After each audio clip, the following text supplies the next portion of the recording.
નમસ્કાર. આજે ધોરણ 8 અને ધ્વનિ વિશે થોડી માહિતી આપવાની છે.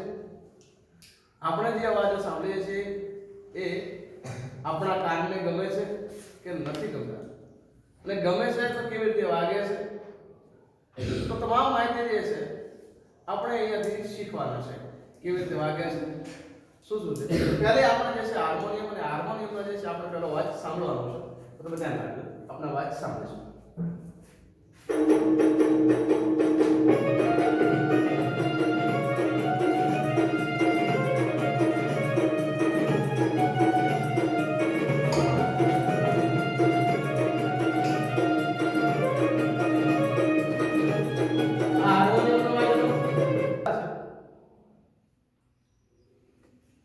वाहिगुरु जी का खालसा वाहिगुरु जी की फतेह।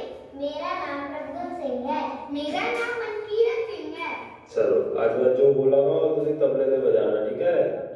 के घे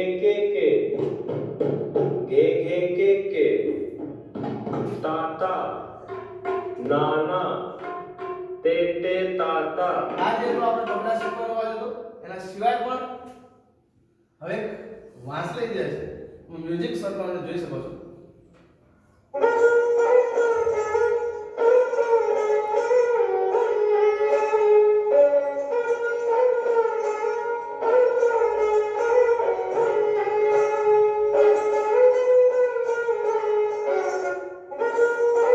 ગિટારને હિન્દીમાં શું કહેવાય?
ચલો તો હવે આપણે જે બે પ્રયોગ કર્યા છે, એક ઢોલકીનો છે અને એક આ એક આપણે વાજિંત્ર જે વાંસ દ્વારા કર્યા છે. હજી પણ આપણે ધવનના અવાજ જે છે, એક ઢોલકીનો અવાજ અને આ વાજિંત્ર અવાજ બહુ ઘણો બધો જે આપણને ફરક લાગે છે. એના સિવાય પણ આપણે જો તમે સાંભળતા હો કે ભાઈ જેમ કે મંજીરા, હવે આપણા જોડે જે છે આ બે મંજીરા છે, એનો પણ તમે અવાજ સાંભળી શકો છો.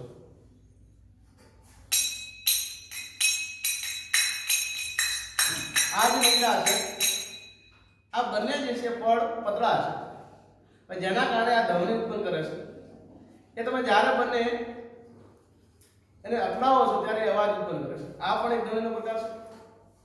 હવે ચલો ભાઈ, આ ધ્વનિના અવાજ વિવિધ પ્રકારના અવાજ સંભળાવશે. ચલો ભાઈ, સંભળાવો.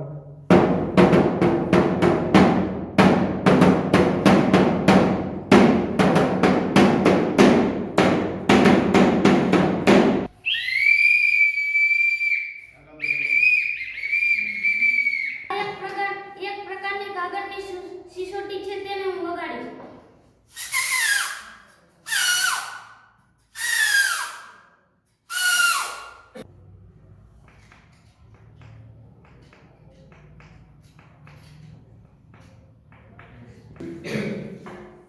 જે થાળી છે એની અંદર ભેગો કેવા ઉત્પન્ન થાય છે, પહેલા જે છે આપણે પાણી થાળીમાં ભર્યા વગર વગાડશું અને પછી પાણી ભરીને વગાડશું. તો એક વિદ્યાર્થી દ્વારા ટ્રાય કરશું.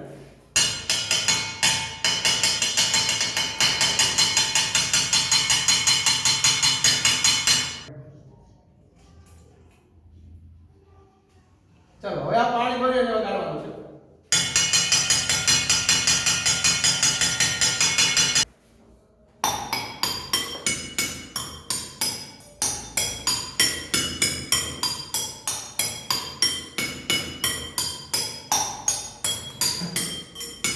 ઠીક બરાબર